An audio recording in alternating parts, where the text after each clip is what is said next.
Good afternoon, everyone. Here I am from Patrick's Corner. Today we're going to talk about Saudi Arabia, Ukraine, wonderful Biden, and the rest of the knuckleheads we have in Sacramento and Washington. Oh, I'm not forgetting Gavin Newsom. I'm going to give him a little piece of my mind too. We should be at this time accelerating our solar, putting up more solar.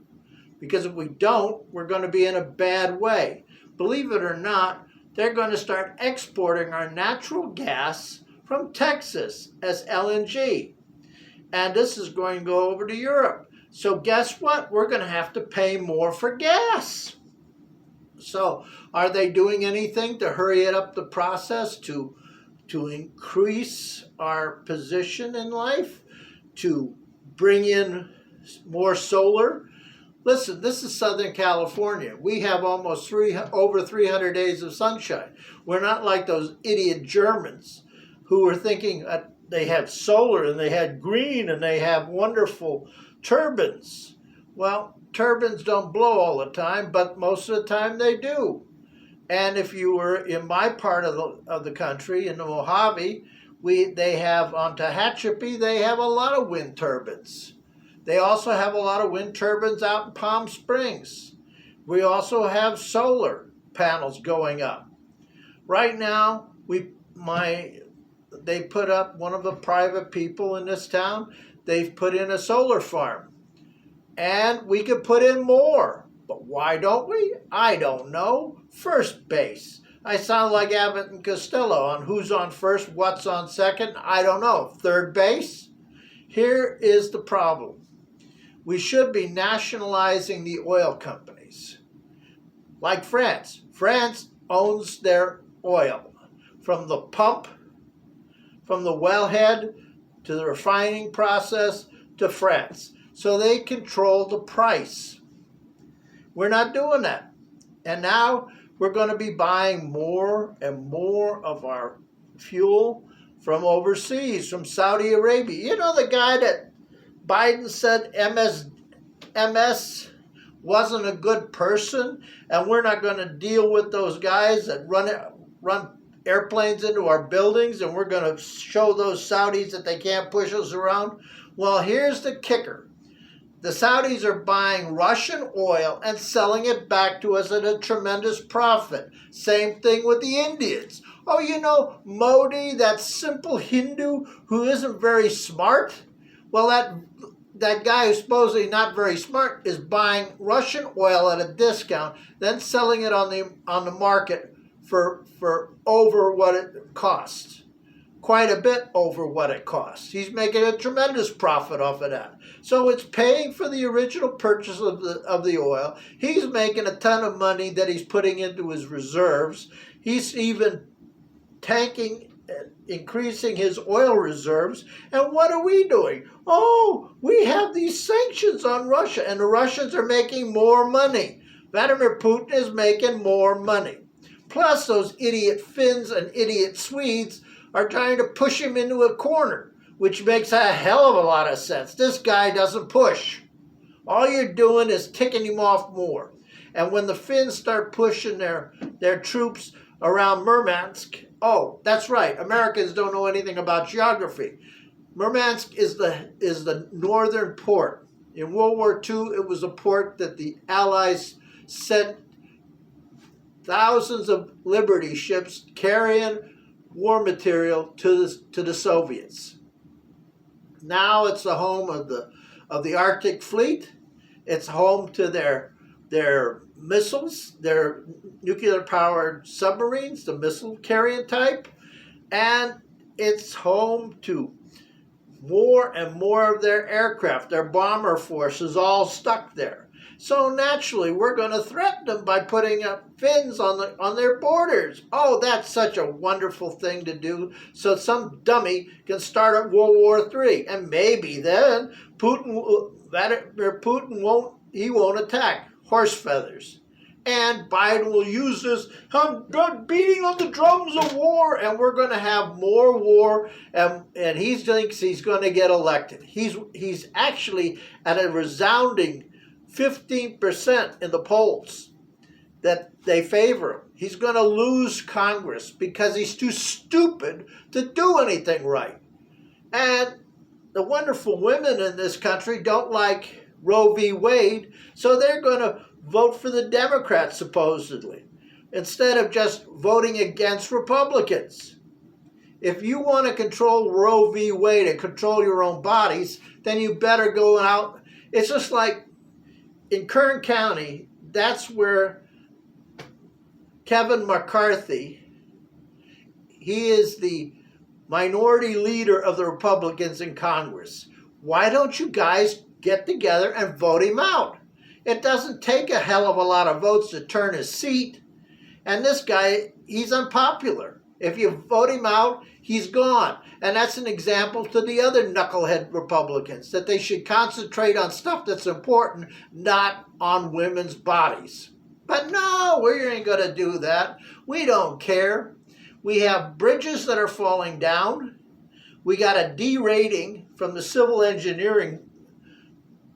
Civil engineers gave us a D minus in our roads, bridges, pipelines.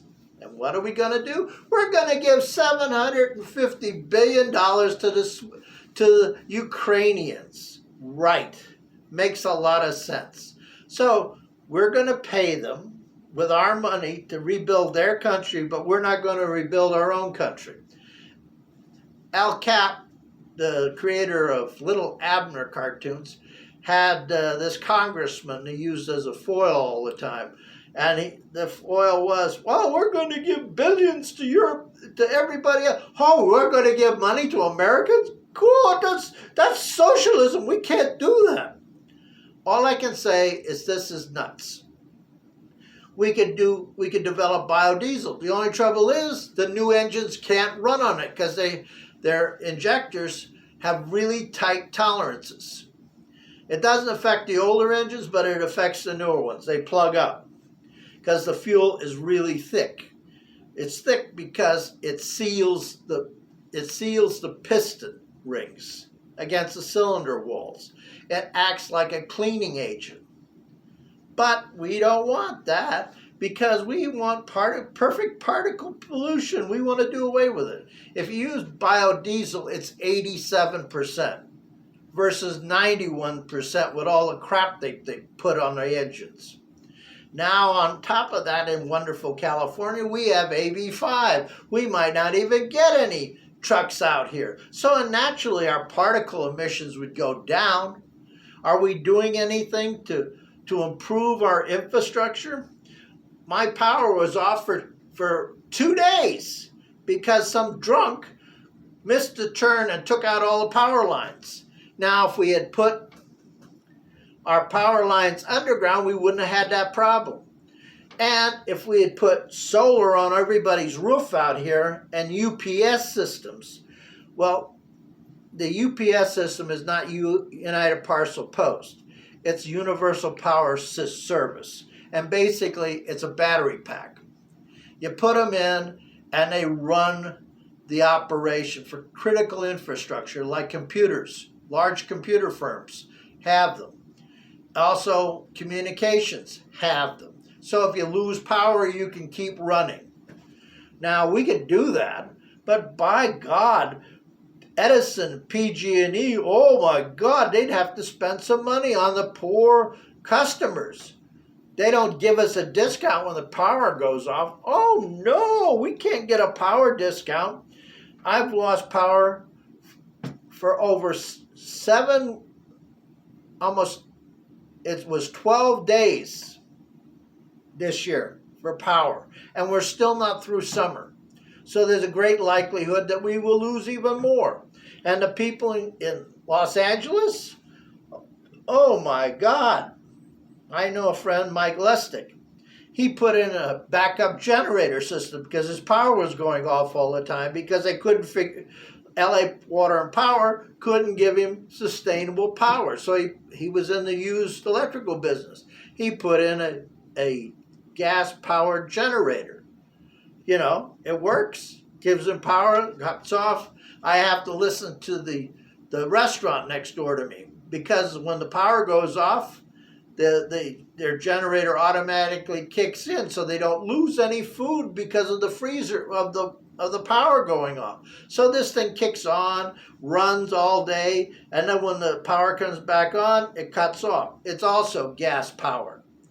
This is an example of living in a third world country, and we shouldn't be living in a third world country. We should be living in a first world country.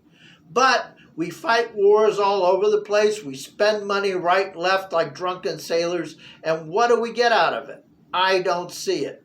Now, is anybody talking to Lewinsky and Putin about going to the table and actually negotiating? Of course not. That would be going into somebody else's business. Oh my God, we're going to give him $750 billion, plus what we paid him and we've traded in arms for him.